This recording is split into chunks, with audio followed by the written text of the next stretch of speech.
Tonight, we drift into a quieter world, where mountain treasures tempt the greedy and the poor, where strong Hans uncovers wonders in the forest, deep where 3 deserters trade their fate for a clever riddle, where iron and stone float like feathers upon the river, and where 4 skillful brothers strive to win a kingdom.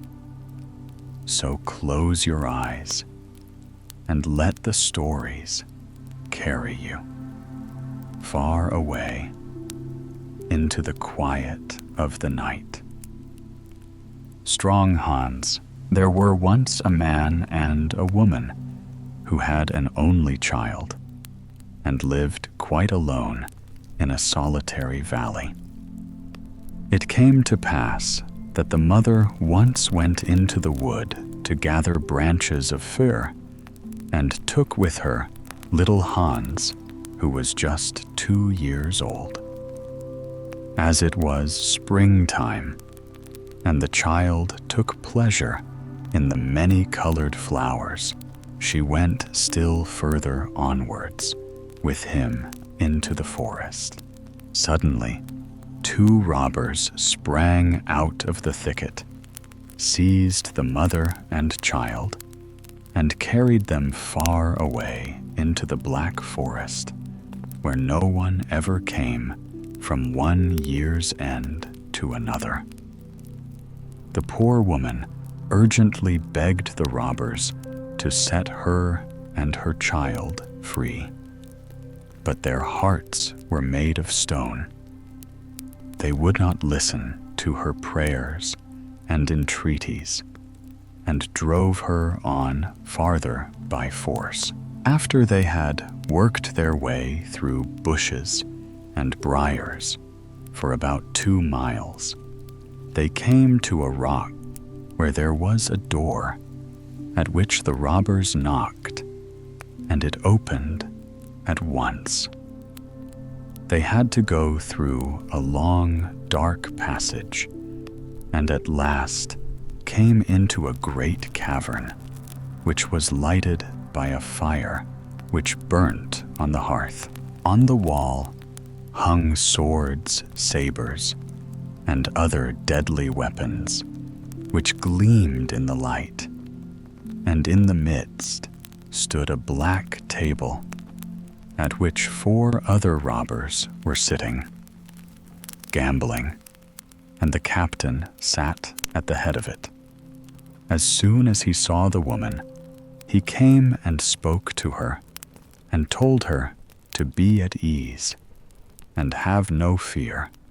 They would do nothing to hurt her, but she must look after the housekeeping, and if she kept everything in order, she should not fare ill with them.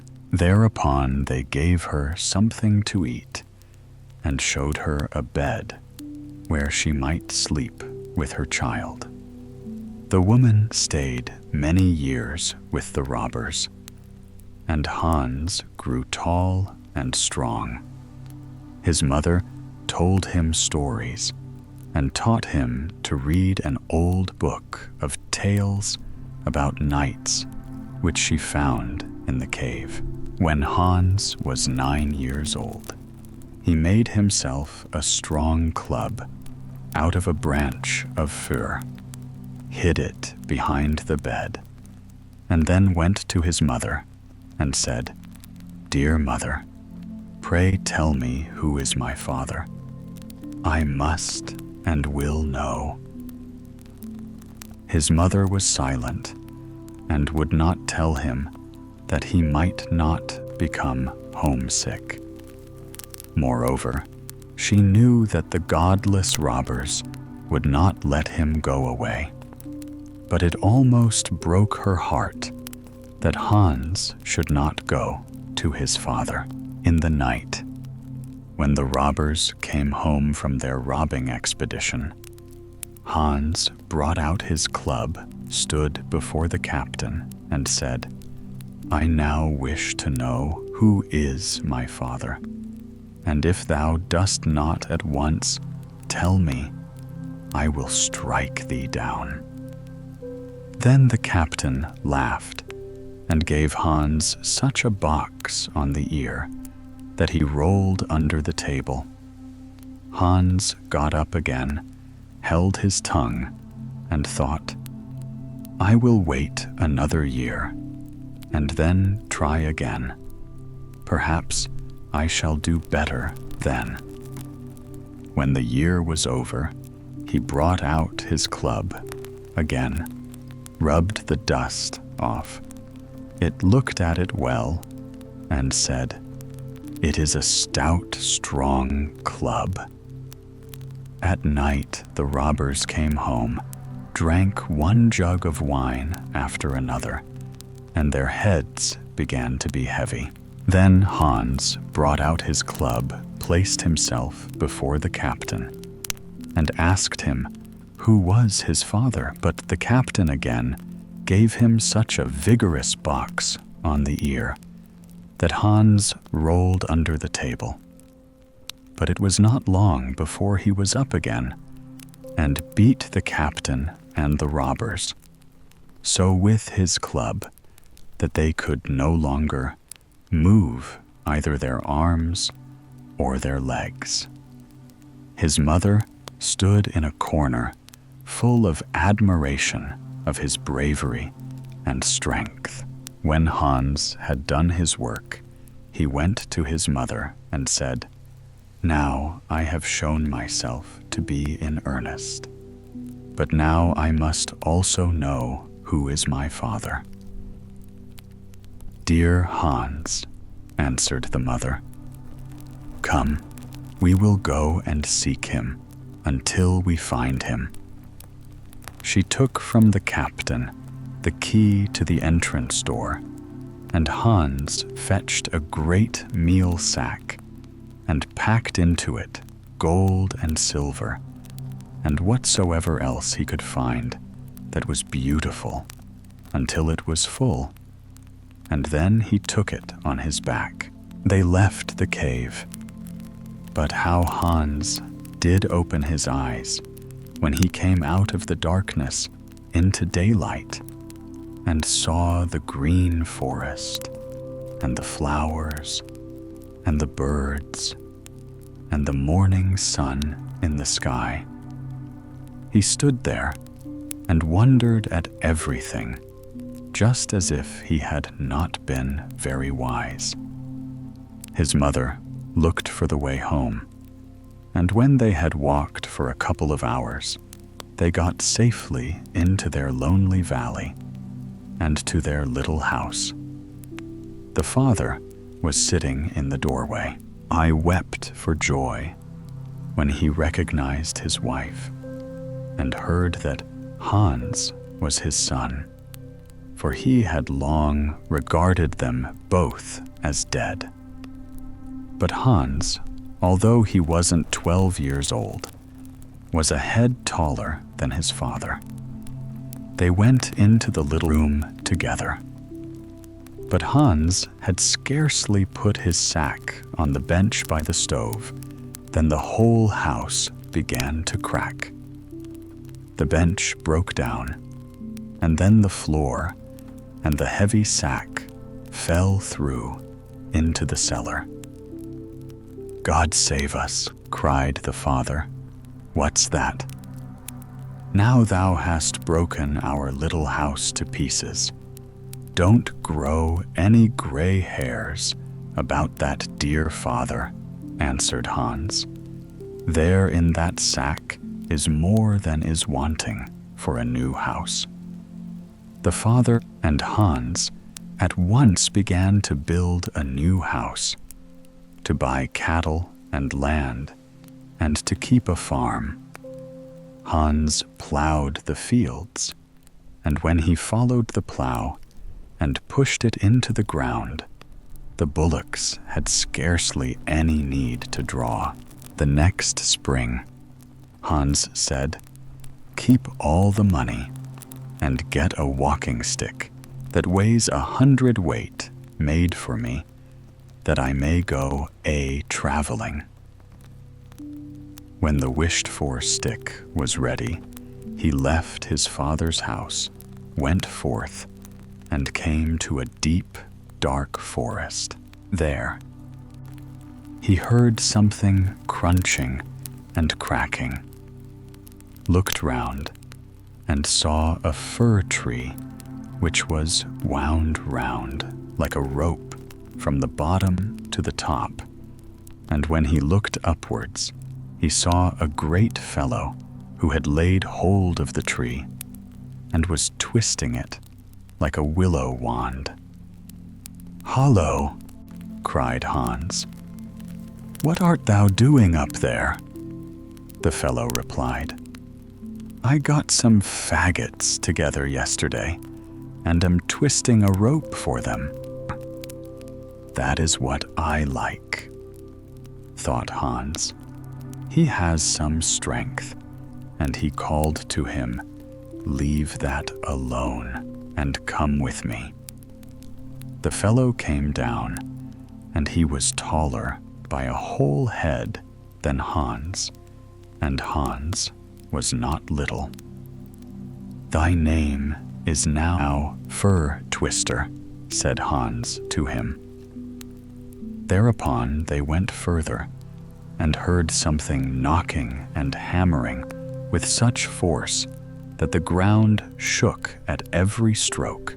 Shortly afterwards, they came to a mighty rock, before which a giant was standing and striking great pieces of it away with his fist.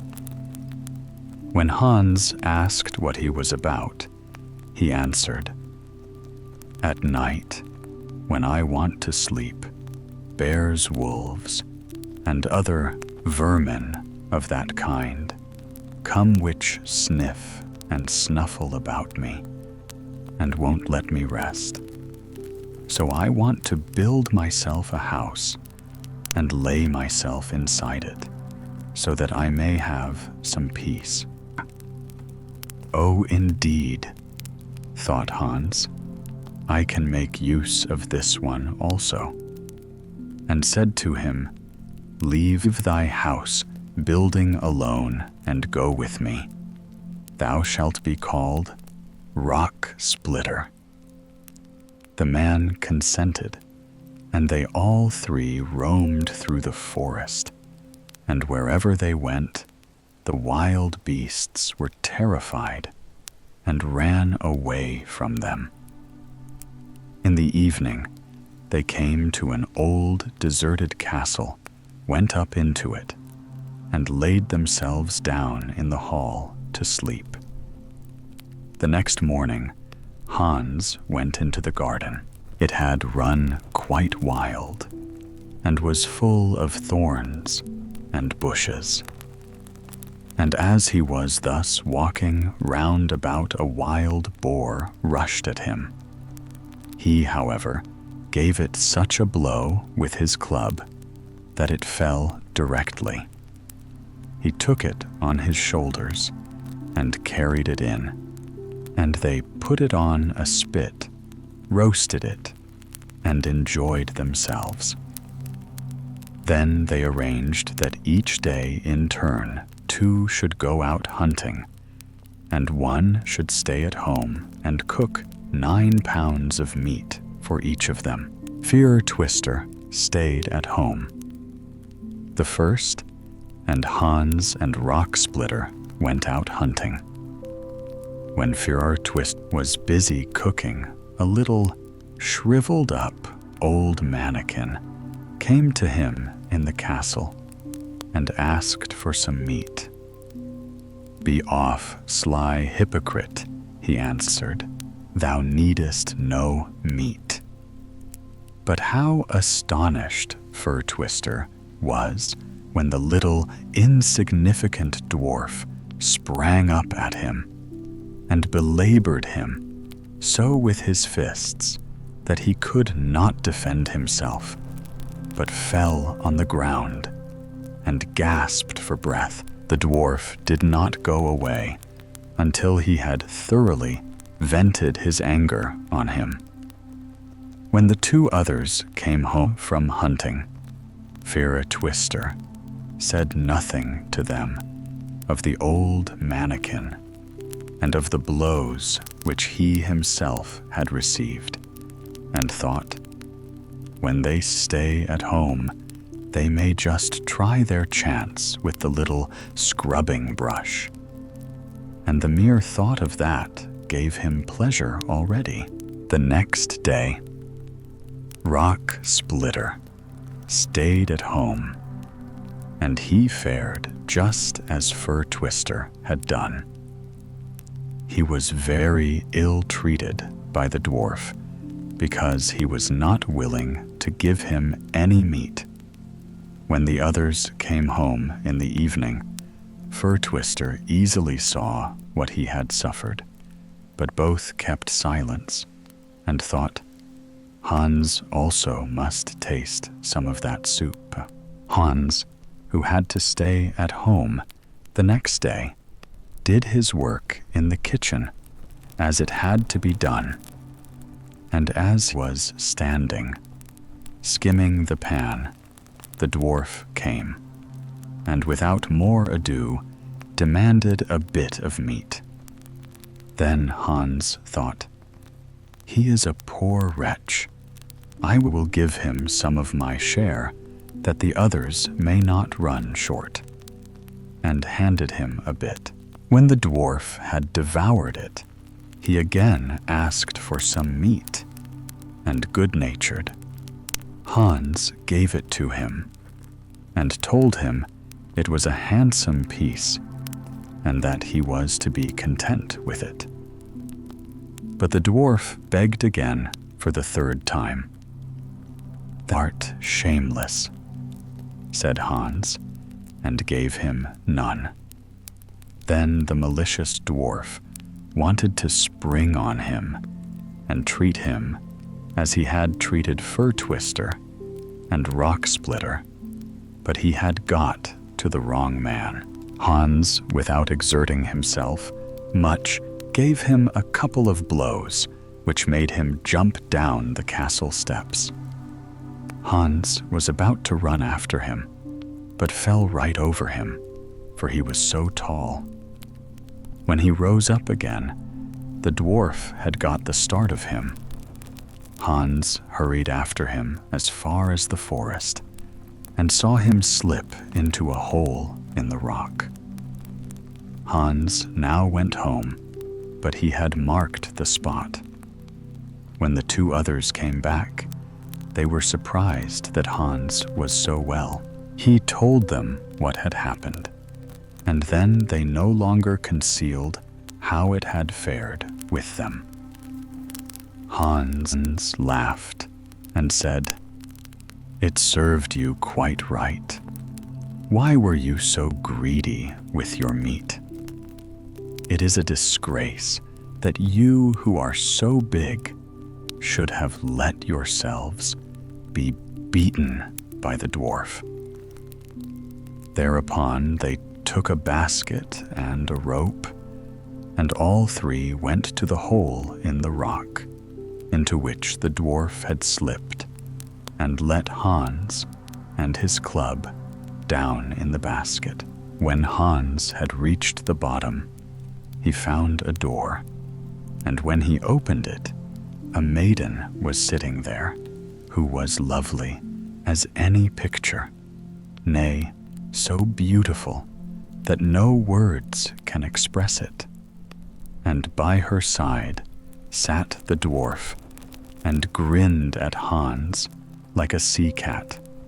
She, however, was bound with chains, and looked so mournfully at him that Hans felt great pity for her, and thought to himself, "Thou must deliver her out of the power of the wicked dwarf," and gave him such a blow with his club that he fell down dead. Immediately, the chains fell from the maiden, and Hans was enraptured with her beauty. She told him she was a king's daughter, whom a savage count had stolen away from her home and imprisoned there among the rocks, because she would have nothing to say to him. The count had, however, set the dwarf as a watchman, and he had made her bear misery and vexation enough. And now Hans placed the maiden in the basket and had her drawn up. The basket came down again, but Hans did not trust his two companions and thought, "They have already shown themselves to be false and told me nothing about the dwarf. Who knows what design they may have against me?" So he put his club in the basket, and it was lucky he did, for when the basket was halfway up, they let it fall again, and if Hans had really been sitting in it, he would have been killed. But now he did not know how he was to work his way out of the depths, and when he turned it over and over in his mind, he found no counsel. "It is indeed sad," said he to himself, "that I have to waste away down here." And as he was thus walking backwards and forwards, he once more came to the little chamber where the maiden had been sitting, and saw that the dwarf had a ring on his finger, which shone and sparkled. Then he drew it off and put it on, and when he turned it round on his finger, he suddenly heard something rustle over his head. He looked up and saw spirits of the air hovering above, who told him he was their master, and asked what his desire might be. Hans was at first struck dumb, but afterwards he said that they were to carry him above again. They obeyed instantly, and it was just as if he had flown up himself. When, however, he was above again, he found no one in sight. Fir Twister and Rock Splitter had hurried away and had taken the beautiful maiden with them. But Hans turned the ring, and the spirits of the air came and told him that the two were on the sea.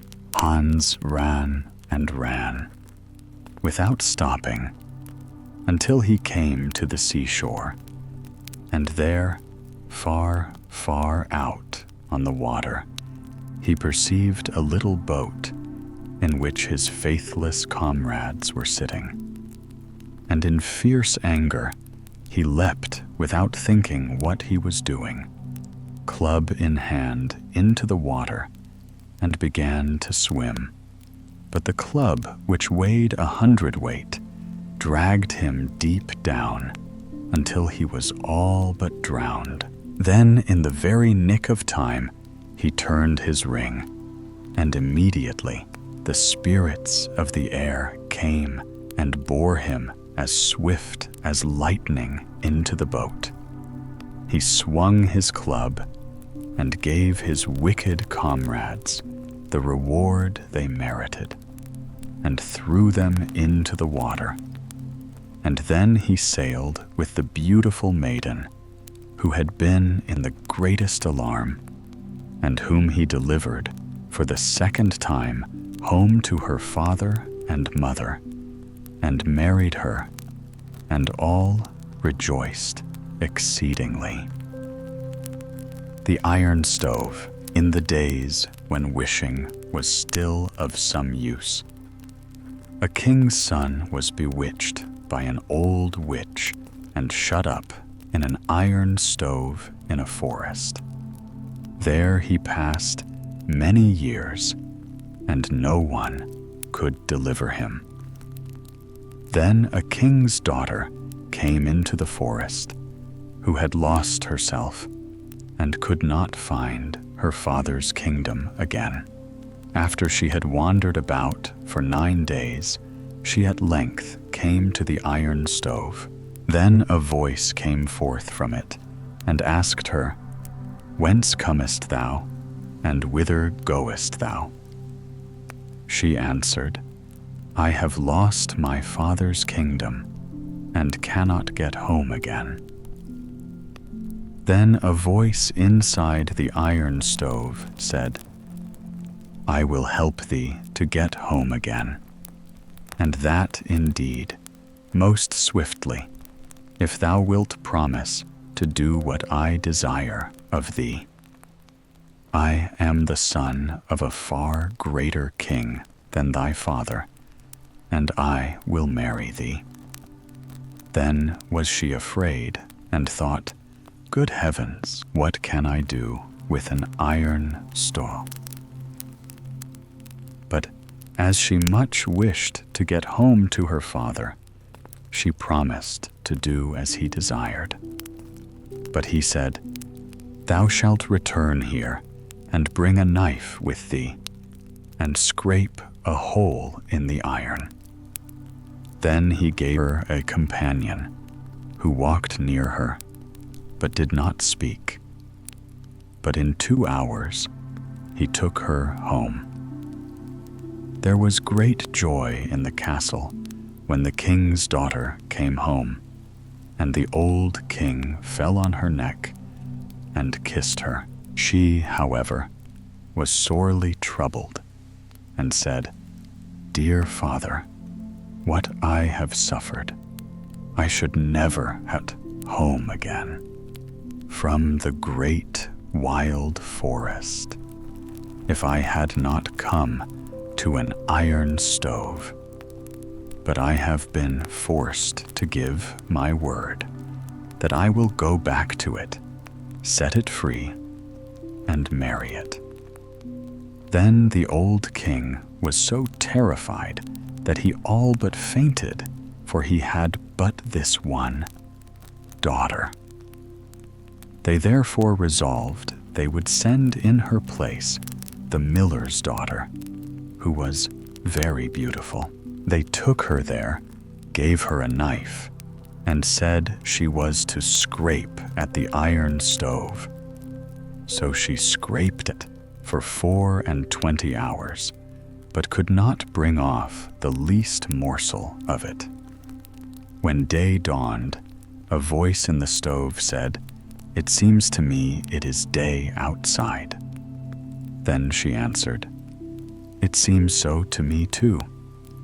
I fancy I hear the noise of my father's mill."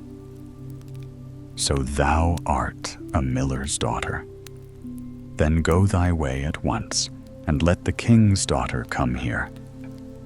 Then she went away at once, and told the old king that the man outside there would have none of her. He wanted the king's daughter. They, however, still had a swineherd's daughter, who was even prettier than the miller's daughter, and they determined to give her a piece of gold to go to the iron stove instead of the king's daughter. So she was taken thither, and she also had to scrape for 24 hours. She, however, made nothing of it.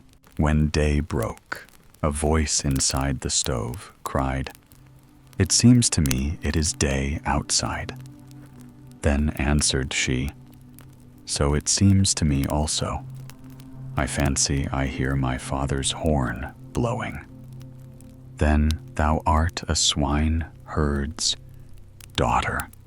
Go away at once, and tell the king's daughter to come and tell her. All must be done as promised. And if she does not come, everything in the kingdom shall be ruined and destroyed, and not one stone be left standing on another." When the king's daughter heard that, she began to weep. But now there was nothing for it but to keep her promise. So she took leave of her father, put a knife in her pocket, and went forth to the iron stove in the forest. When she got there, she began to scrape, and the iron gave way. And when 2 hours were over, she had already scraped a small hole. Then she peeped in and saw a youth so handsome and so brilliant, with gold and with precious jewels, that her very soul was delighted. Now therefore she went on scraping, and made the hole so large that he was able to get out. Then said he, "Thou art mine, and I am thine. Thou art my bride, and hast released me." He wanted to take her away with him to his kingdom, but she entreated him to let her go once again to her father, and the king's son allowed her to do so. But she was not to say more to her father than 3 words, and then she was to come back again. So she went home, but she spoke more than 3 words, and instantly the iron stove disappeared and was taken far away over glass mountains and piercing swords. But the king's son was set free and no longer shut up in it. After this she bade goodbye to her father, took some money with her, but not much, and went back to the great forest and looked for the iron stove. But it was nowhere to be found. For 9 days she sought it, and then her hunger grew so great that she did not know what to do, for she could no longer live. When it was evening, she seated herself in a small tree and made up her mind to spend the night there, as she was afraid of wild beasts. When midnight drew near, she saw in the distance a small light, and thought, "Ah, there I should be saved." She got down from the tree and went towards the light, but on the way she prayed. Then she came to a little old house, and much grass had grown all about it, and a small heap of wood lay in front of it. She thought, "Ah, whither have I come?" and peeped in through the window. But she saw nothing inside but toads, big and little, except a table well covered with wine and roast meat, and the plates and glasses were of silver. Then she took courage and knocked at the door. The fat toad cried, "Little green, waiting maid, with the limping leg, little dog of the limping leg, hop hither and thither, and quickly see who is without." And a small toad came walking by and opened the door to her. When she entered, they all bade her welcome, and she was forced to sit down. They asked, "Where hast thou come from, and whither art thou going?" Then she related all that had befallen her, and how, because she had transgressed the order which had been given her, not to say more than 3 words, the stove and the king's son also had disappeared, and now she was about to seek him over hill and dale until she found him. Then the old fat one said, "Little green waiting maid with the limping leg, little dog of the limping leg, hop hither and thither, and bring me the great box." Then the little one went and brought the box. After this, they gave her meat and drink, and took her to a well-made bed, which felt like silk and velvet. And she laid herself therein, in God's name, and slept. When morning came, she arose, and the old toad gave her 3 needles out of the great box which she was to take with her. They would be needed by her, for she had to cross a high glass mountain and go over 3 piercing swords and a great lake. If she did all this, she would get her lover back again. Then she gave her 3 things, which she was to take the greatest care of, namely 3 large needles, a plow wheel, and 3 nuts. With these, she traveled onwards. And when she came to the glass mountain, which was so slippery, she stuck the 3 needles first behind her feet, and then before them, and so got over it.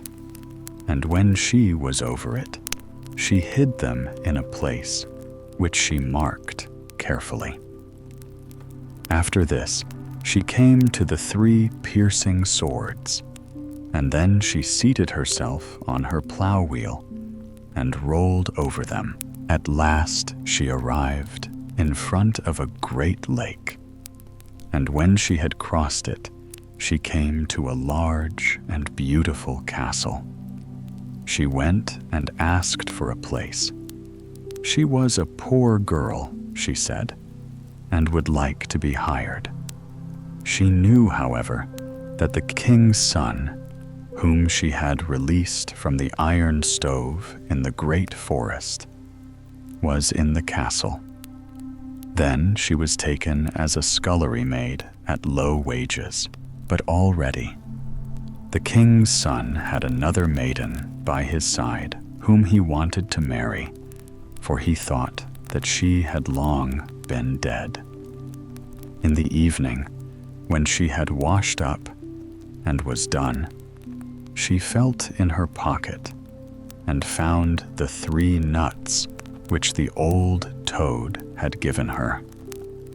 She cracked one with her teeth and was going to eat the kernel, when lo and behold, there was a stately royal garment in it. But when the bride heard of this, she came and asked for the dress, and wanted to buy it, and said, "It is not a dress for a servant girl." But she said, no, she would not sell it. But if the bride would grant her one thing, she should have it. And that was leave to sleep one night in her bridegroom's chamber. The bride gave her permission, because the dress was so pretty, and she had never had one like it. When it was evening, she said to her bridegroom, "That silly girl will sleep in thy room. If thou art willing, so am I," said he. She, however, gave him a glass of wine in which she had poured a sleeping draught. So the bridegroom and the scullery maid went to sleep in the room, and he slept so soundly that she could not waken him. She wept the whole night and cried, "I set thee free when thou wert in an iron stove in the wild forest. I sought thee and walked over a glass mountain and 3 sharp swords, and a great lake, before I found thee, and yet thou wilt not hear me. The servants sat by the chamber door, and heard how she thus wept the whole night through, and in the morning they told it to their lord. And the next evening, when she had washed up, she opened the second nut, and a far more beautiful dress was within it. And when the bride beheld it, she wished to buy that also. But the girl would not take money, and begged that she might once again sleep in the bridegroom's chamber. The bride, however, gave him a sleeping drink, and he slept so soundly that he could hear nothing. But the scullery maid wept the whole night long, and cried, I set thee free when thou wert in an iron stove in the wild forest. I sought thee, and walked over a glass mountain, and over 3 sharp swords, and a great lake, before I found thee, and yet thou wilt not hear me. The servants sat by the chamber door, and heard her weeping the whole night through, and in the morning informed their lord of it. And on the 3rd evening, when she had washed up, she opened the 3rd nut, and within it was a still more beautiful dress, which was stiff with pure gold. When the bride saw that she wanted to have it, but the maiden only gave it up on condition that she might, for the 3rd time, sleep in the bridegroom's apartment. The king's son was, however, on his guard, and threw the sleeping draught away. Now therefore, when she began to weep and to cry, Dearest love, I set thee free when thou wert in the iron stove in the terrible wild forest. The king's son leapt up and said, Thou art the true one, thou art mine, and I am thine. Thereupon, while it was still night, he got into a carriage with her, and they took away the false bride's clothes, so that she could not get up. When they came to the great lake, they sailed across it. And when they reached the 3 sharp cutting swords, they seated themselves on the plow wheel. And when they got to the glass mountain, they thrust the 3 needles in it. And so, at length, they got to the little old house. But when they went inside, that it was a great castle, and the toads were all disenchanted, and were king's children, and full of happiness. Then the wedding was celebrated, and the king's son and the princess remained in the castle, which was much larger than the castles of their fathers. As, however, the old king grieved at being left alone, they fetched him away, and brought him to live with them. And they had 2 kingdoms, and lived in happy wedlock. A mouse did run. This story is done. The 4 skilful brothers. There was once a poor man who had 4 sons, and when they were grown up, he said to them, My dear children, you must now go out into the world, for I have nothing to give you. So set out and go to some distance and learn a trade, and see how you can make your way. So the 4 brothers took their sticks, bade their father farewell, and went through the town gate together.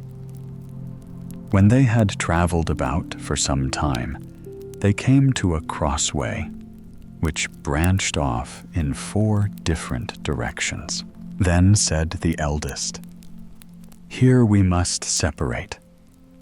But on this day, 4 years, we will meet each other again at this spot, and in the meantime, we will seek our fortunes." Then each of them went his way, and the eldest met a man who asked him where he was going and what he was intending to do. "I want to learn a trade," he replied. Then the other said, "Come with me and be a thief." "No," he answered. "That is no longer regarded as a reputable trade, and the end of it is that one has to swing on the gallows." "Oh," said the man, "you need not be afraid of the gallows. I will only teach you to get such things as no other man could ever lay hold of, and no one will ever detect you."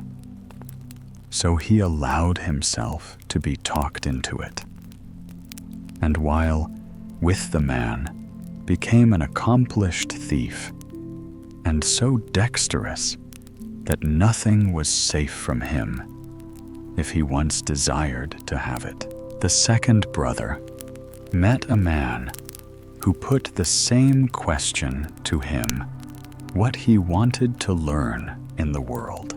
"I don't know yet," he replied. "Then come with me and be an astronomer. There is nothing better than that, for nothing is hid from you." He liked the idea and became such a skillful astronomer that when he had learnt everything and was about to travel onwards, his master gave him a telescope and said to him, "With that, you canst thou see whatsoever takes place, either on earth or in heaven, and nothing can remain concealed from thee." A huntsman took the third brother into training and gave him such excellent instruction in everything which related to huntsmanship that he became an experienced hunter. When he went away, his master gave him a gun and said, "It will never fail you. Whatsoever you aim at, you are certain to hit." The youngest brother also met a man who spoke to him and inquired what his intentions were. "Would you not like to be a tailor?" said he. "Not that I know of," said the youth. "Sitting doubled up from morning till night, driving the needle and the goose backwards and forwards, is not to my taste." "Oh, but you are speaking in ignorance," answered the man. "With me, you would learn a very different kind of tailoring, which is respectable and proper, and, for the most part, very honorable." So he let himself be persuaded, and went with the man, and learnt his art from the very beginning. When they parted, the man gave the youth a needle, and said, "With this you can sew together whatever is given you, whether it is as soft as an egg or as hard as steel, and it will all become one piece of stuff, so that no seam will be visible." When the appointed 4 years were over, the 4 brothers arrived at the same time at the crossroads, embraced and kissed each other, and returned home to their father. "So now," said he, quite delighted, "the wind has blown you back again to me." They told him of all that had happened to them, and that each had learnt his own trade. Now they were sitting just in front of the house under a large tree, and the father said, "I will put you all to the test and see what you can do." Then he looked up and said to his second son, "Between two branches, up at the top of this tree, there is a chaffinch's nest. Tell me how many eggs there are in it." The astronomer took his glass, looked up, and said, "There are 5. Then the father said to the eldest, "Fetch the eggs down without disturbing the bird, which is sitting hatching them." The skilful thief climbed up and took the 5 eggs from beneath the bird, which never observed what he was doing, and remained quietly sitting where she was, and brought them down to his father. The father took them and put one of them on each corner of the table, and the 5th in the middle, and said to the huntsman, "With one shot thou shalt shoot me the 5 eggs in 2 through the middle." The huntsman aimed and shot the eggs, all 5, as the father had desired, and that at 1 shot. He certainly must have had some of the powder for shooting round corners. "Now it's your turn," said the father to the 4th son. "You shall sew the eggs together again, and the young birds that are inside them as well, and you must do it so that they are not hurt by the shot." The tailor brought his needle and sewed them as his father wished. When he had done this, the thief had to climb up the tree again and carry them to the nest and put them back again under the bird without her being aware of it. The bird sat her full time, and after a few days, the young ones crept out, and they had a red line round their necks where they had been sewn together by the tailor. "Well," said the old man to his sons, "I begin to think you are worth more than green clover. You have used your time well and learnt something good. I can't say which of you deserves the most praise. That will be proved if you have but an early opportunity of using your talents." Not long after this, there was a great uproar in the country, for the king's daughter was carried off by a dragon. The king was full of trouble about it, both by day and night, and caused it to be proclaimed that whosoever brought her back should have her to wife. The 4 brothers said to each other, "This would be a fine opportunity for us to show what we can do," and resolved to go forth together and liberate the king's daughter. "I will soon know where she is," said the astronomer, and looked through his telescope and said, "I see her already. She is far away from here, on a rock in the sea, and the dragon is beside her, watching her." Then he went to the king and asked for a ship for himself and his brothers, and sailed with them over the sea until they came to the rock. There the king's daughter was sitting, and the dragon was lying asleep on her lap.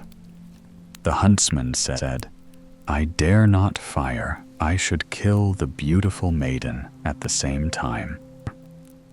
Then I will try my art, said the thief, and he crept thither and stole her away from under the dragon, so quietly and dexterously that the monster never remarked it, but went on snoring. Full of joy, they hurried off with her on board ship and steered out into the open sea. But the dragon, who when he awoke had found no princess there, followed them and came snorting angrily through the air, just as he was circling above the ship and about to descend on it. The huntsman shouldered his gun and shot him to the heart. The monster fell down dead, but was so large and powerful that his fall shattered the whole ship. Fortunately, however, they laid hold of a couple of planks and swam about the wide sea. Then again, they were in great peril. But the tailor, who was not idle, took his wondrous needle and with a few stitches sewed the planks together, and they seated themselves upon them and collected together all the fragments of the vessel. Then he sewed these so skillfully together that in a very short time the ship was once more seaworthy, and they could go home again in safety. When the king once more saw his daughter, there were great rejoicings. He said to the 4 brothers, "One of you shall have her to wife, but which of you it is to be, you must settle among yourselves." Then a warm contest arose among them, for each of them preferred his own claim. The astronomer said, "If I had not seen the princess, all your arts would have been useless, so she is mine." The thief said, "What would have been the use of your seeing if I had not got her away from the dragon, so she is mine?" The huntsman said, "You and the princess, and all of you, would have been torn to pieces by the dragon if my ball had not hit him, so she is mine." The tailor said, "And if I by my art had not sewn the ship together again, you would, all of you, have been miserably drowned, so she is mine." Then the king uttered this saying, "Each of you has an equal right, and as all of you cannot have the maiden, none of you shall have her, but I will give to each of you as a reward half a kingdom." The brothers were pleased with this decision and said, "It is better thus than that we should be at variance with each other." Then each of them received half a kingdom, and they lived with their father in the greatest happiness as long as it pleased God. Simeli Mountain. Once long ago, there lived 2 brothers.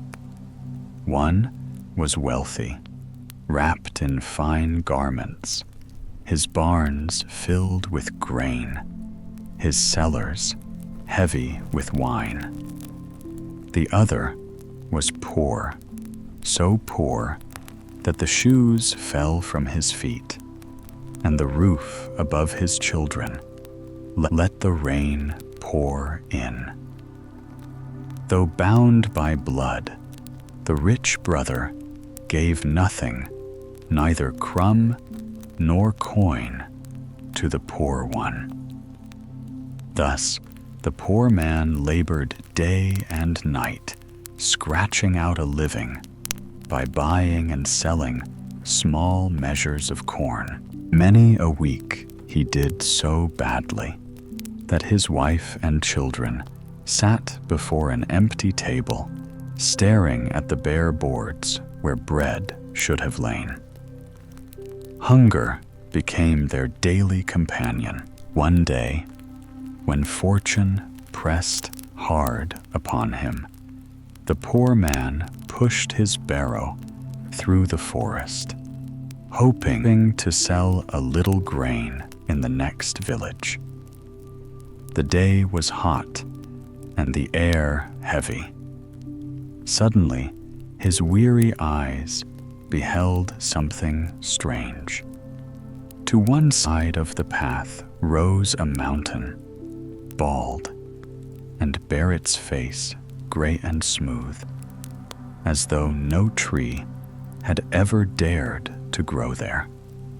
He rubbed his eyes in wonder, for never in all his years had he seen such a mountain in that place before.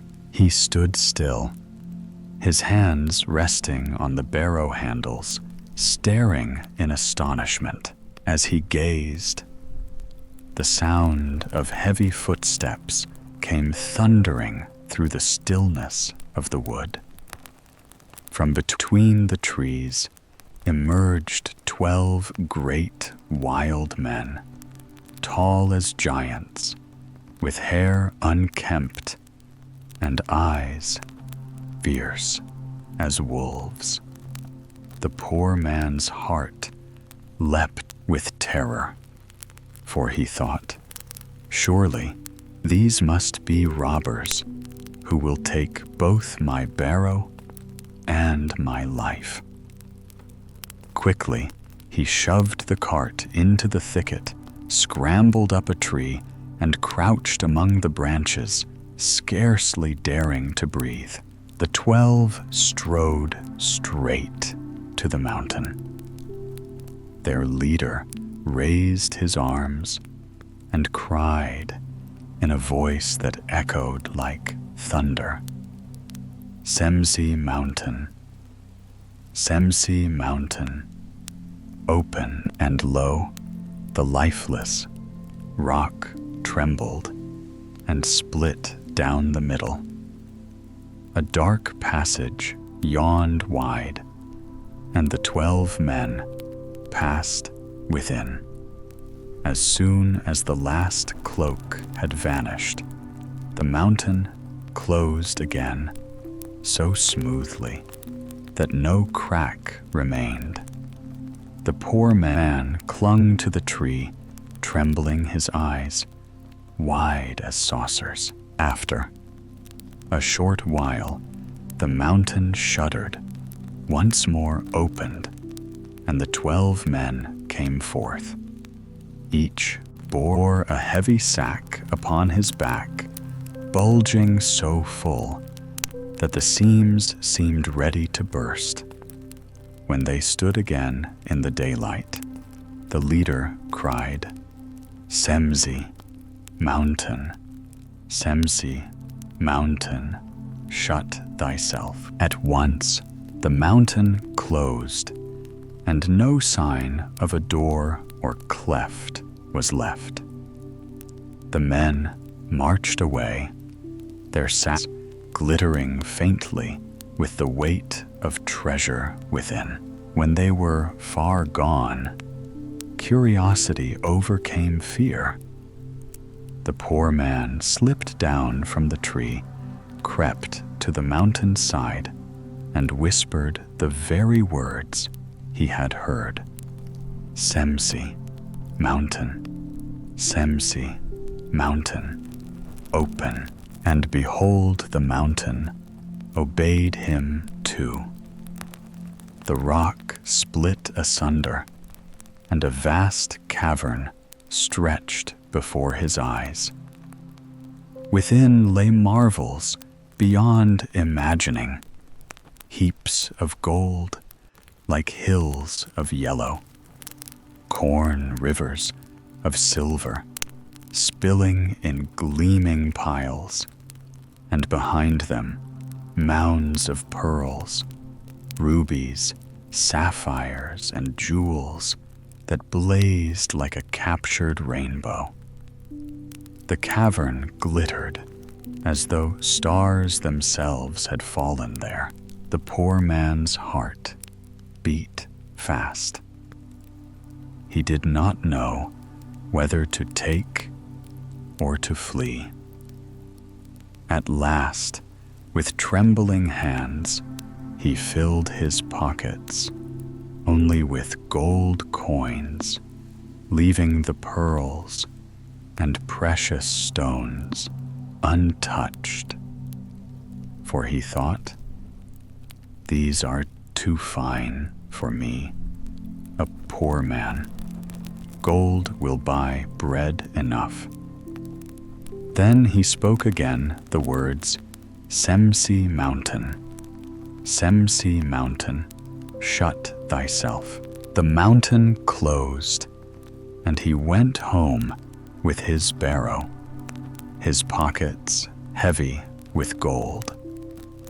That night, his children ate their fill, and his wife wept for joy.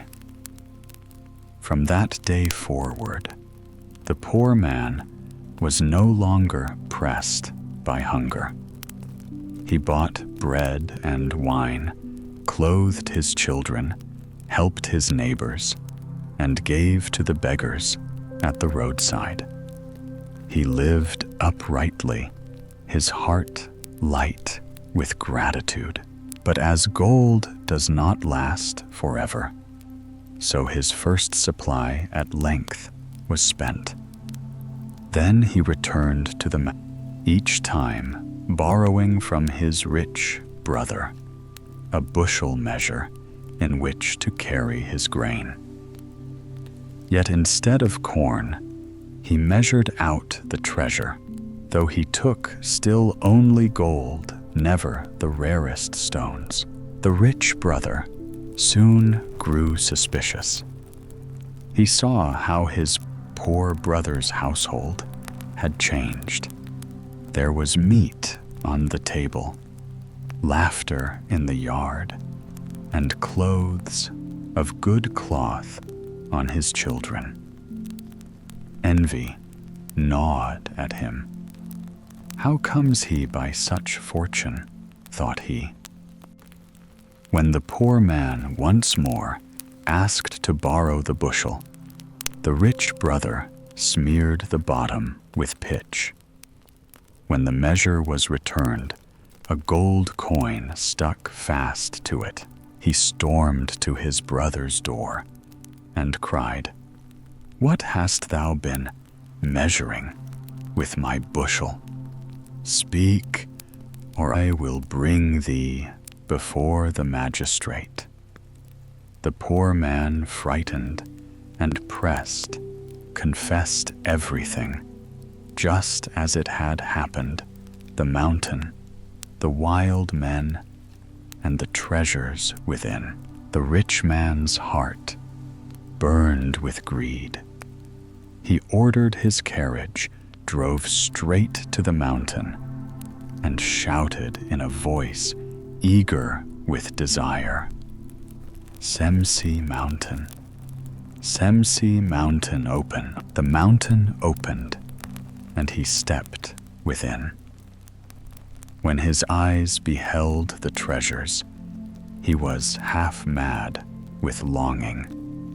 He rushed from heap to heap, grasping pearls, snatching rubies, filling his arms with sapphires, and at last loading himself with as many precious stones as he could stagger beneath.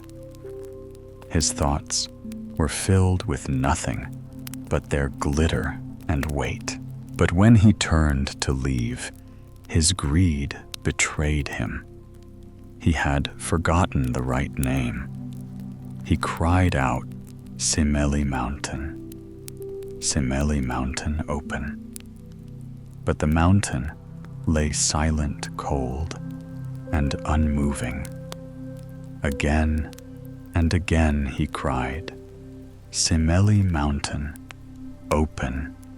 Yet the stone did not stir, for he had spoken the wrong word. Terror seized him. He dropped his load, wrung his hands, but the more he thought, the more his mind tangled in confusion. The true word had slipped from him forever. Evening fell. The ground rumbled. The mountain opened, and in marched the 12 wild men. They spied him at once and roared with laughter. "Ah, the bird that has stolen twice is caught at last. Didst thou think we had not marked thy coming and going? Twice thou didst slip away, but this third time thou shalt never leave." The rich man fell to his knees. He cried, "It was not I. It was my brother." He begged, pleaded, promised them gold and land if they spared him. But his words were vain. The 12 raised their swords, and in that dark cavern his greedy heart beat its last. They struck off his head, and so ended the rich brother, who sought to take more than was his share. But the poor brother, who had taken only what sufficed, lived in peace, giving to others as he was able, never again daring to set foot within the mountain of Simeli. The devil and his grandmother, in days long gone, when kings still raised great armies, and men bore sword and musket for scant reward, there was a war that consumed the land like a wildfire. The king had gathered countless soldiers under his banner, yet gave them wages so meager that a man could scarcely buy bread with them. Hunger gnawed at their bellies, and bitterness filled their hearts. Among these soldiers were 3 companions who often marched side by side. At last they said one another, "What good is our service? We risk life and limb in battle, yet are rewarded with coins that jingle like mockery in our purses. If we remain, we starve. If we flee, we may yet find some fortune." So they made a secret covenant to desert the army. But one of them, the most cautious, whispered, "Brothers, if we are caught, the gallows will be our fate, and the crows will pick our bones.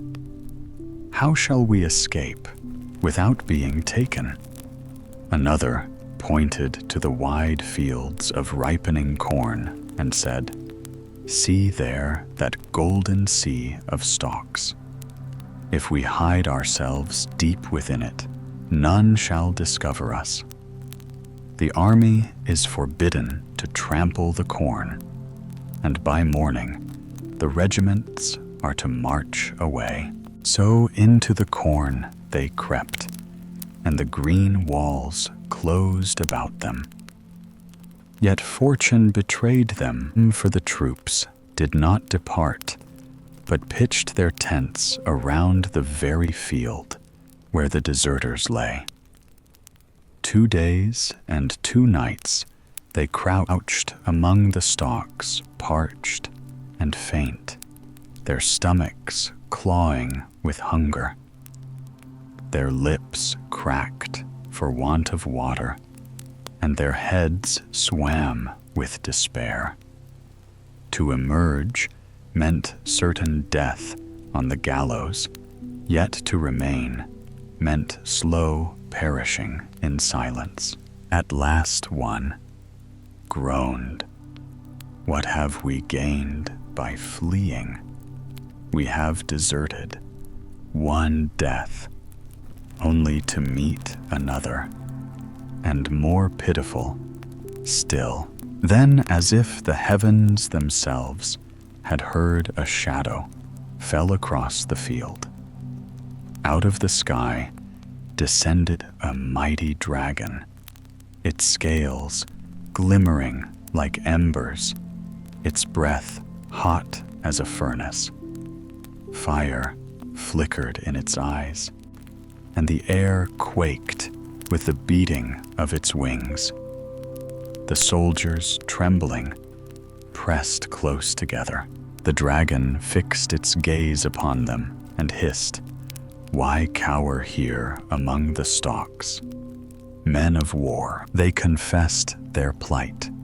"We are 3 soldiers who deserted for the king's pay was too small to keep us alive. Now, hunger drives us to death if we remain, and the gallows awaits us if we go forth." The dragon replied with a voice like thunder, "Serve me for 7 years, and I shall bear you through the army, so that no hand shall seize you." The men looked at one another, pale with dread. "We have no choice," they said, "for otherwise we perish here." So the dragon stretched forth. Its cruel talons seized them and bore them high through the air, far above tents and soldiers, until the world lay small beneath them. When at last they were set down on lonely ground, far from pursuit, the beast revealed its true nature. It was the devil himself. From its claw, the devil handed them a whip, small and plain, yet gleaming with strange power. "Strike the ground with this whip, and gold shall spring forth in heaps, enough to make you lords with horses and carriages and rich raiment. But mark me well, when 7 years are done, you are mine. Yet I am not unjust. If you can solve a riddle that I shall set, then you shall be free, and the whip shall remain yours." He opened before them a great black book, heavy as stone, and each was compelled to sign his name within. Then the devil unfurled his wings and vanished into the night with the whip. The soldiers summoned piles of gold until the earth glittered. They bought fine apparel of velvet and silk, rode steeds shod with silver, and feasted in the grand halls of princes. Wherever they went, they lived in splendor, though they did no evil deed. Thus the years passed more swiftly than they dreamed. But as the 7th year drew near its end, 2 of the soldiers grew sick with dread. Their joy turned to ashes. They sat pale and sleepless, fearing the devil's claim. The 3rd, however, laughed lightly and said, "Brothers, grieve not. I have a keen wit, and I shall find the riddle's answer." One day, as they wandered in the fields, an old woman with a staff approached and asked why their faces were so sorrowful. They tried to dismiss her, but she urged, tell me your grief, for who knows if I may help." At last they confessed all their bargain with the devil, the wealth he had granted, and the riddle yet to come. The crone nodded slowly. "If you are to be saved, one of you must journey deep into the forest. There you will find a rock shaped like a little hut. Within dwells one older than I, the devil's grandmother. She may help you, for though her kin is wicked, she has a softer heart." The two fearful soldiers shook their heads. "What use is this counsel? None can save us." But the third, ever bold, took up the quest and strode into the forest. After long wandering, he found the stone hut and entered. Within sat a bent old woman, wrinkled as a winter apple. She asked whence he came and what he sought. He told her all, and because his manner pleased her, she took pity. Lifting a heavy slab from the floor, she revealed a dark cellar. "Hide yourself here. Stir not nor breathe too loud. At midnight the devil will come, and I shall coax from him the riddle he has devised.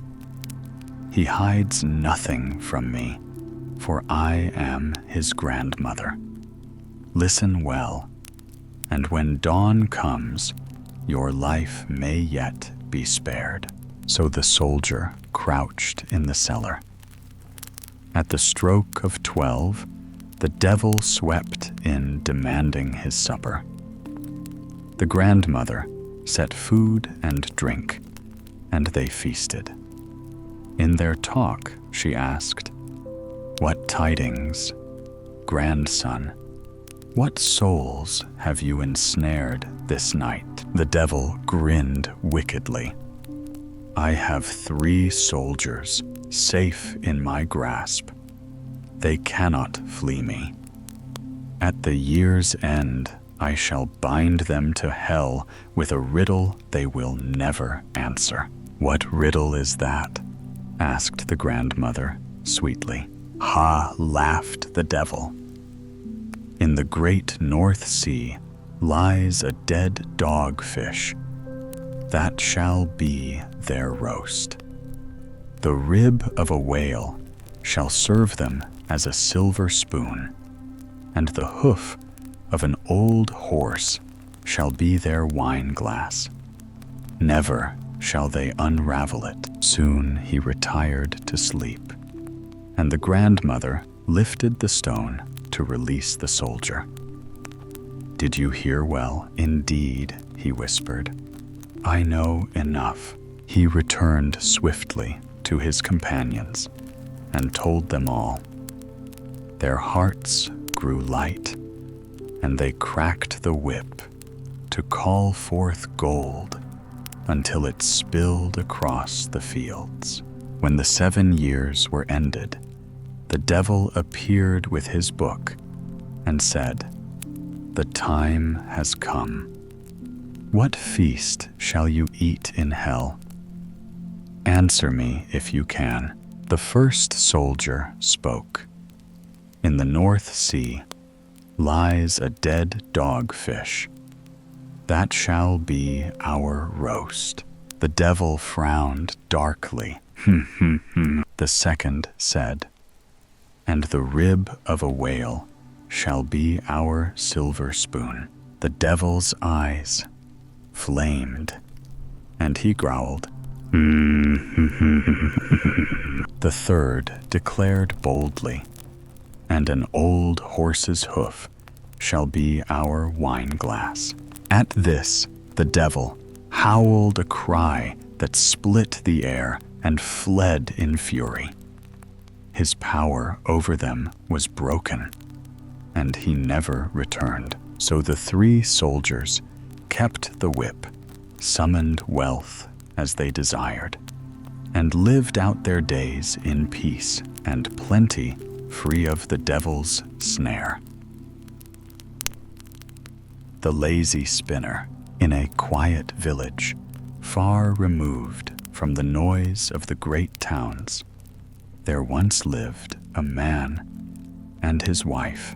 The husband was a plain and patient fellow who worked hard from morning till night, but his wife was idle beyond all telling.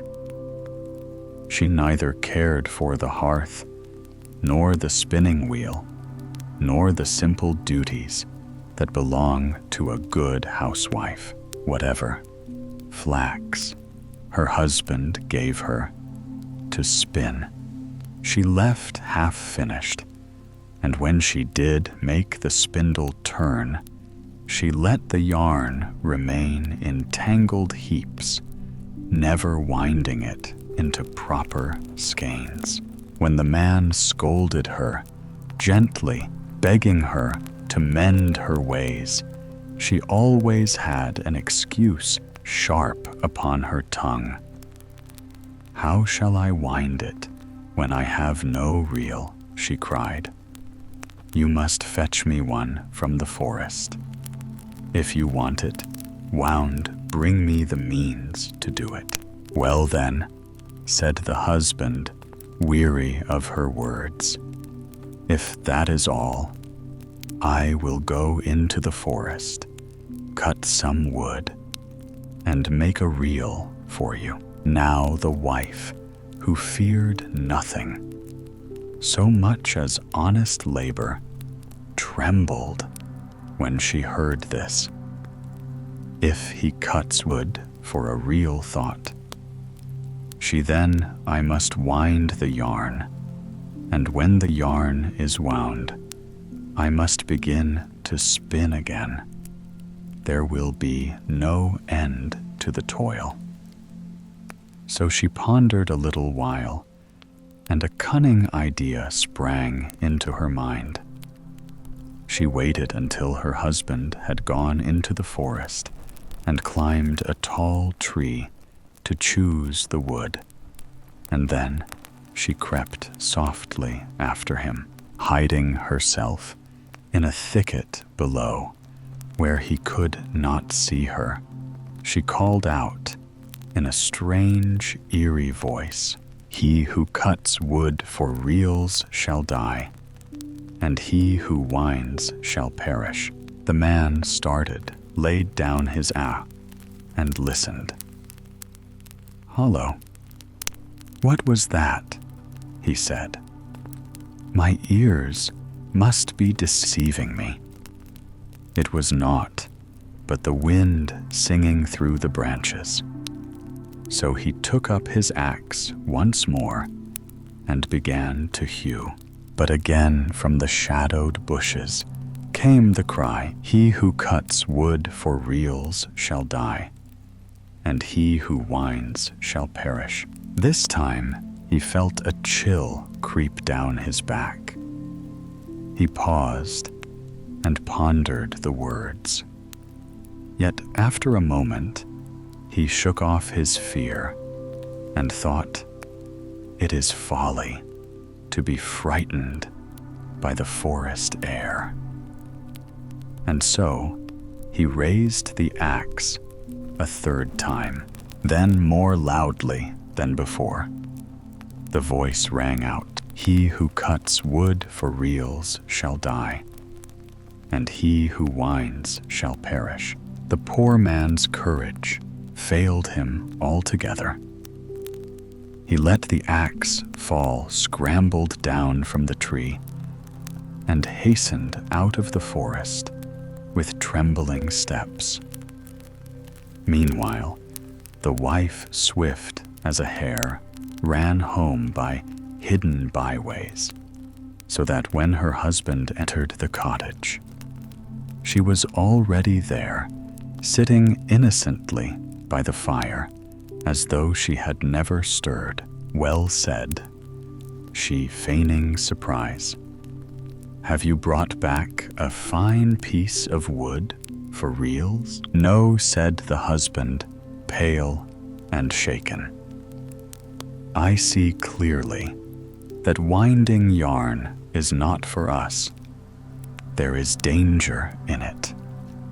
And he told her all that had befallen him among the trees.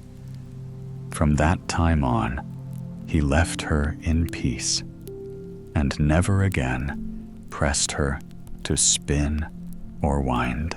But idleness breeds disorder, and after some time the man again grew troubled. "Wife," said he, "it is truly a disgrace that all the yarn lies in a knotted heap, as though cats had been playing in it. Something must be done." "I will tell you what we can do," said the woman, smiling sweetly. "Since we still have no reel, let us manage another way. You shall go up into the loft, and I will stand down here below. I will throw the yarn up to you, and you will throw it down to me, and so we shall stretch it and make it into a skein." The husband thought this a clever plan, and so they did. Back and forth they tossed the yarn until it was wound into skeins at last. Then the man said, "Now that it is in skeins, the yarn must be boiled." The wife grew uneasy for new labor, threatened her. Yet she said, "Yes, yes, we will boil it early tomorrow morning," though in her heart she was already plotting another trick. At dawn she rose before her husband, lit a fire, and set a kettle upon it. But instead of putting the yarn into the water, she cast in a lump of coarse tow, which would never serve for good thread. When it boiled, she went to her husband, who was still lying in bed, and said, "I must step out for a little while. You must rise and watch the yarn that is in the kettle, but be diligent, for if the cock should crow, and you are not at hand, the yarn will turn to tow." The man sprang up, anxious to prove himself careful. He went to the fire, bent over the kettle, and to his horror saw nothing but a gray lump of tow swimming in the water. Then his heart sank. "Alas," thought he, "I must have lingered too long, and through my neglect the yarn is ruined." He said nothing to his wife, for shame weighed upon him, and from that day forward he never again mentioned spinning or winding. Thus the idle woman lived as she pleased, and the man bore it in silence. But you, dear listener, must judge for yourself, was she not a sly and odious creature?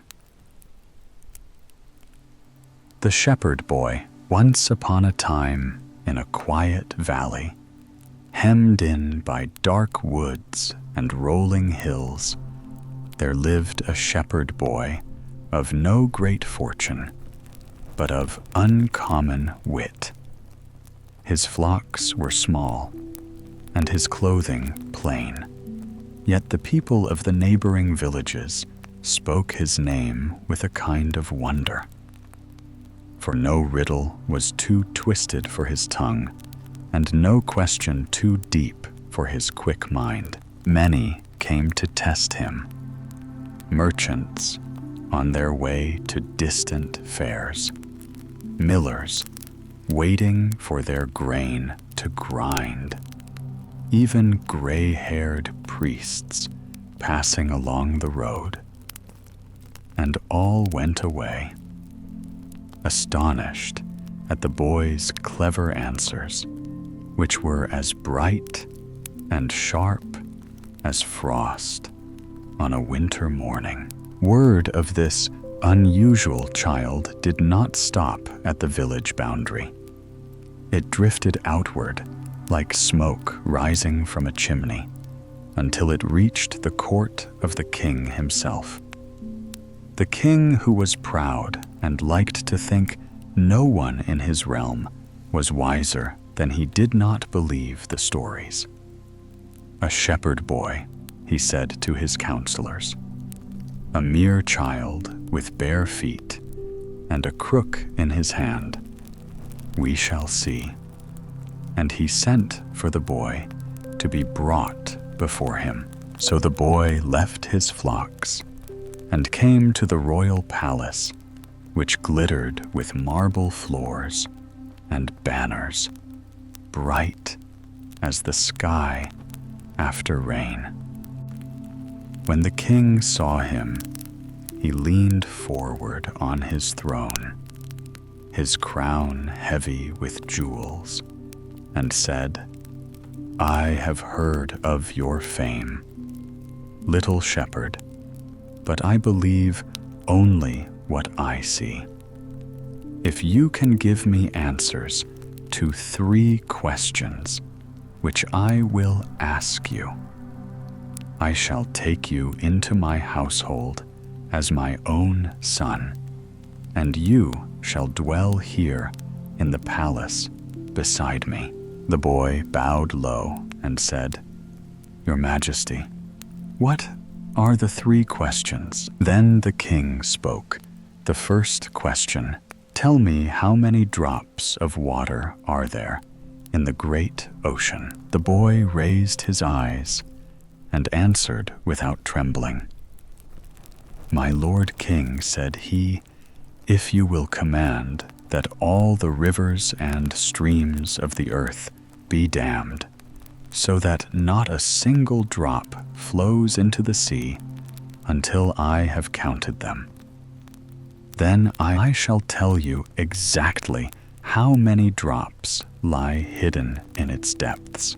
The king frowned slightly, for he saw the wisdom in the boy's words, and said, "Then listen to the second question. Tell me how many stars are shining in the sky." The boy asked for a great sheet of clean white paper.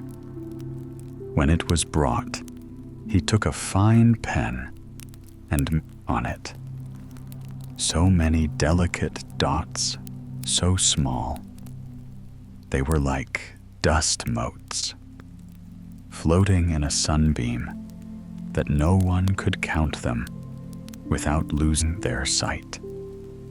The paper shimmered as if it held a piece of the heavens themselves.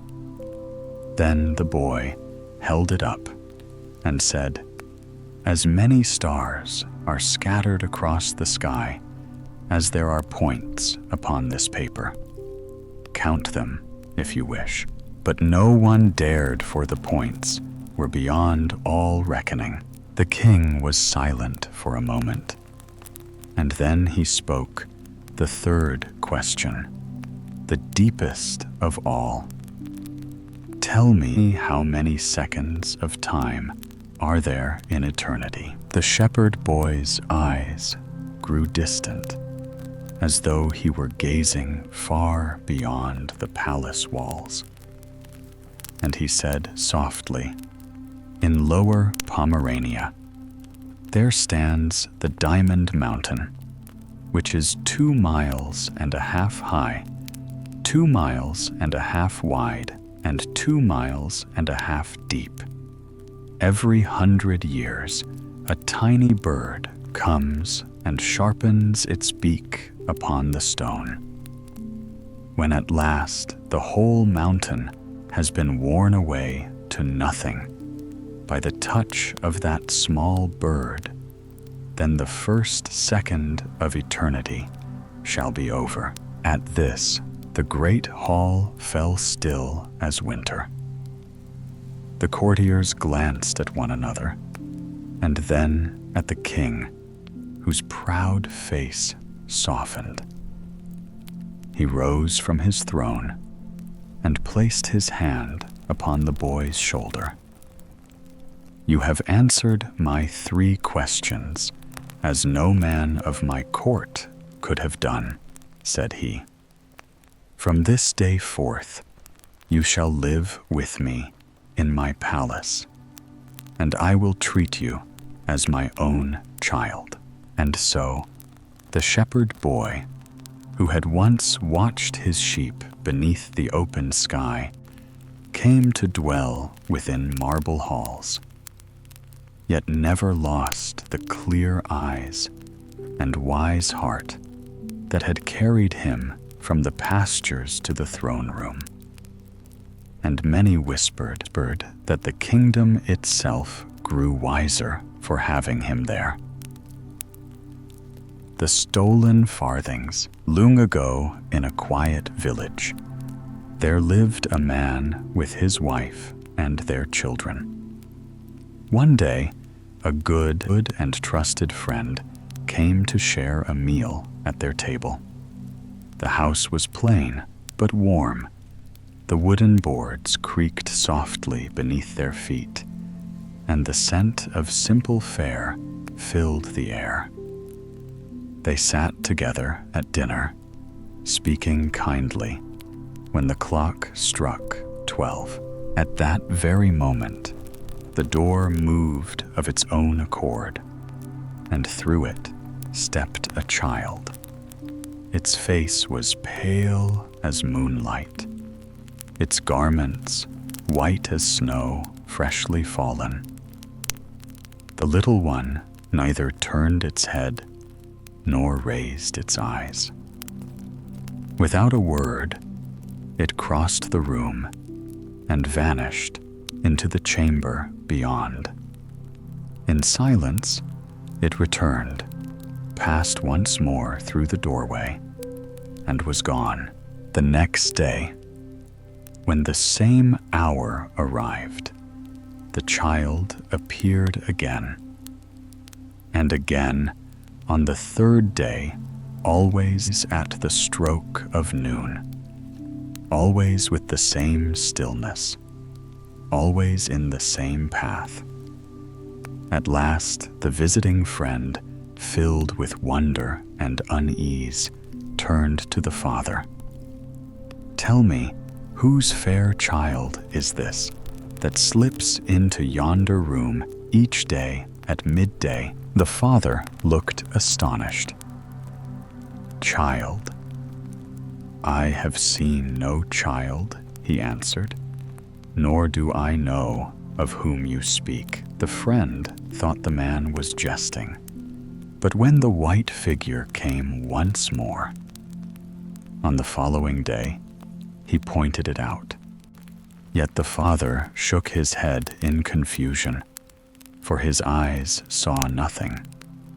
The mother, too, and the children at the table beheld no one.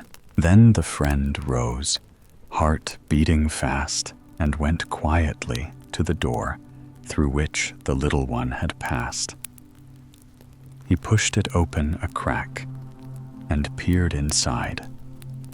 There on the bare floor sat the pale child. It knelt low, its tiny hands busy digging and searching with anxious care among the narrow crevices between the boards. Its fingers moved as though seeking some hidden treasure. But when it noticed the stranger's gaze, it vanished before his eyes, like a mist before the morning sun. The man returned to the table and told the family all he had seen. He spoke of the whiteness of the garments, of the pale cheeks, and of the earnest way the child searched the floor. When he had finished, The mother's face grew sorrowful, and her eyes filled with tears. "Ah," she whispered, "that is my dear child, our little one who left us but a month ago and lies in the grave." The parents then remembered that the child before death had been given 2 farthings. The mother had placed them in the little hand and said, "Give these coins to a poor man, my child, and it will bring you blessing." But the child had been young, and when it saw the coins, it had thought, "I might buy a sweet cake for myself." So it had hidden the farthings secretly beneath the boards of the floor. Because of this, the child had found no rest in the earth. Day after day at noon, its spirit returned, still searching, still troubled by the small wrong it had done.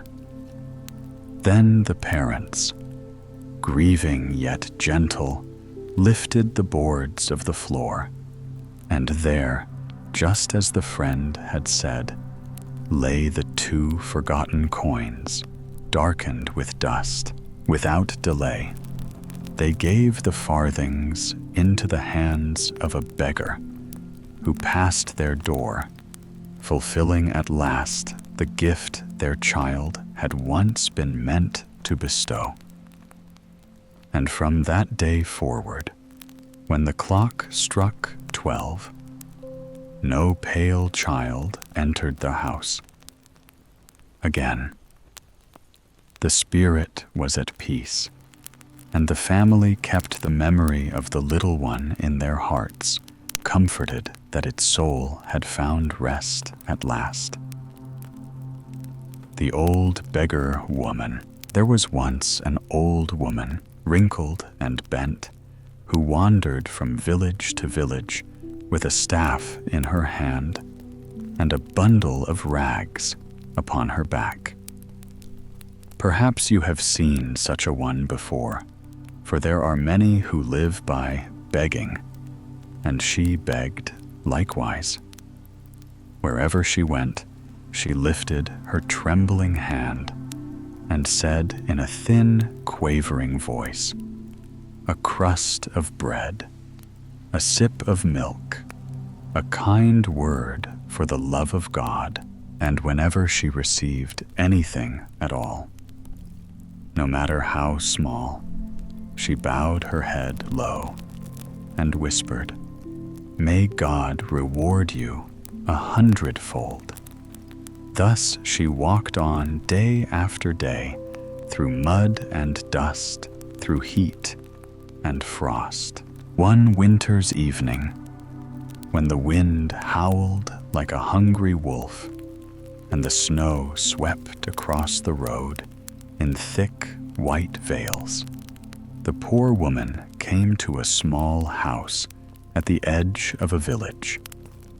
She leaned wearily on her staff and knocked upon the door, hoping for shelter. Through the chinks of the shutters, she saw a flicker of firelight, warm and golden. Within there stood a boy, lively and sharp-eyed, a mischievous rogue with a kind heart. I had been warming his hands before the blaze, and when he opened the door, the glow fell upon his face. The boy looked upon the old woman, who shivered as though the cold had crept into her very bones. He said cheerfully, "Come inside, old mother, and warm yourself, for no one should stand freezing at another man's door." Grateful, she stepped across the threshold, bowed once more, and went straight toward the hearth. She drew so near that the sparks leapt, and the firelight licked at her ragged clothes, her garments dry and thin as tinder began to smolder, though she did not notice it, for the warmth was sweet after the bitter cold. Now the boy stood and watched. He saw how the flames curled higher, biting at the edges of her skirt and creeping up the folds of her sleeve. A wiser child might have leapt at once, fetched water, or beat down the fire with his hands. For is it not true indeed, who could deny it, that when another is in peril, even a child must do what is right? If he had no bucket at hand, then let him cry out, or call his father, or fling a blanket upon her. And if all else failed, should he not have wept so fiercely that his very tears might have poured down like two clear streams to quench the hungry fire? But the boy lingered, half amused, half fearful, his feet rooted to the spot. He thought, perhaps, that the flames would die down of themselves. He thought, perhaps, that it was not his task to tend to the old beggar-woman. And so, the rags blazed brighter, the sparks flew higher, and the peril grew greater with every heartbeat. And here, dear listener, the tale pauses to ask what becomes of kindness if it is only a word and not a deed. For a tongue may speak sweetly, and a door may be opened wide. Yet if the hand does not act, when danger is near, the blessing may turn to sorrow, and mercy may burn away like straw in the fire. The Ditmarsch Tale of Wonders. I will tell you something strange, and you must listen carefully, for it is not told every day. I saw 2 roasted fowls, golden and crisp, lift themselves from the platter and take to the air. They beat their wings with haste, though they were already cooked through, and they turned their shining breasts up toward heaven, while their blackened backs pointed down to hell. They flew as if the fire itself had given them new life, and no hunter nor cook could hinder their flight. And as they passed above the river Rhine, I beheld another wonder, an anvil heavy as judgment, and a millstone vast and round floated upon the water. They swam across as if they were swans gliding prettily, slowly and gently, though their very nature is of iron and stone. The river made no protest, but carried them like feathers upon its surface. Not far from there, where the ice lay still and white, I saw a frog seated as though upon a throne. It was Whitsuntide, the holy festival, and the frog chewed with solemn jaws upon a plowshare, crunching the iron as if it were tender greens from the meadow. Then came 3 fellows with a curious plan, for they wished to catch a hare. One of them was deaf, the second blind, the third dumb, and a fourth could not stir a single step so that he lay upon the ground, as still as a stone. They went out, nevertheless, on crutches and stilts, hobbling and lurching after the creature. Do you wish to know how it was done? I shall tell you.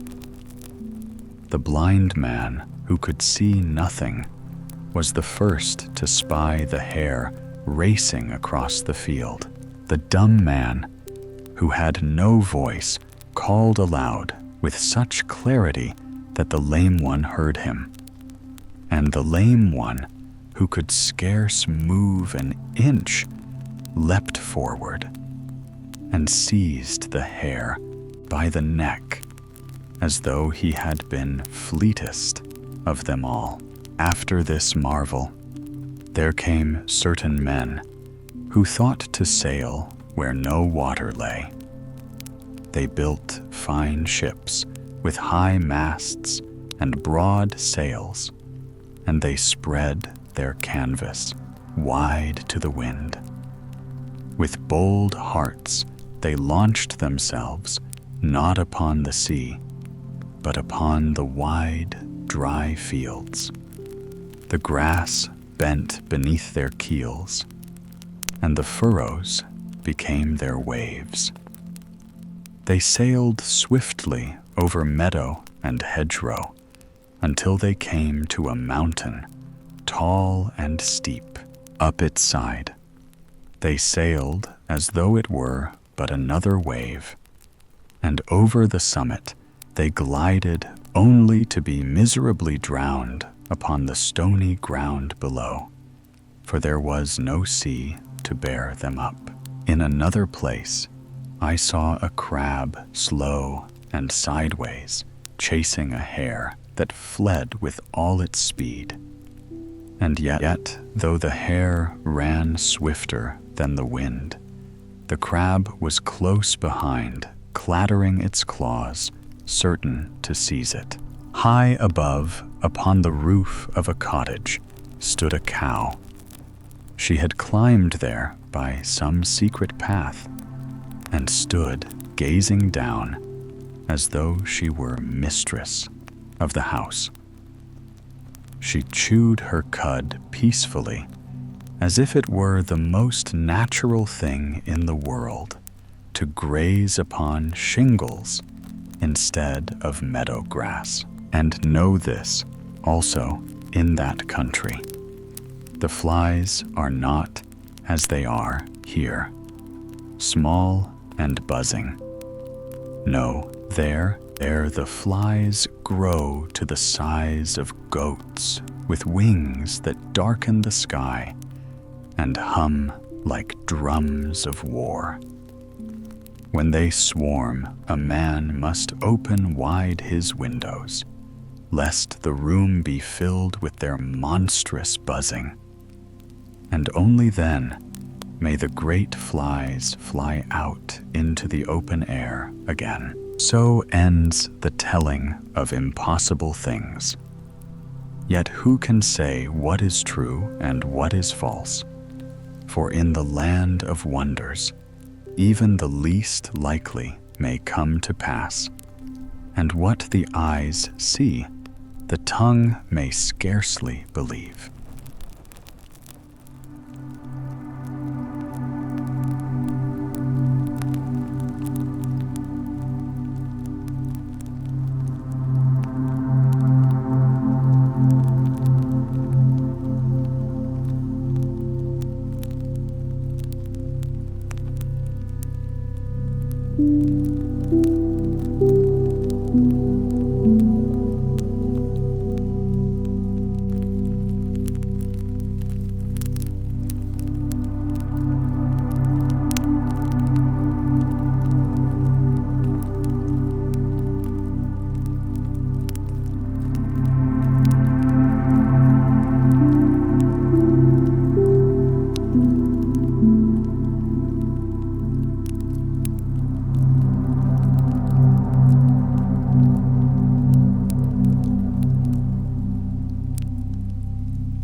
you.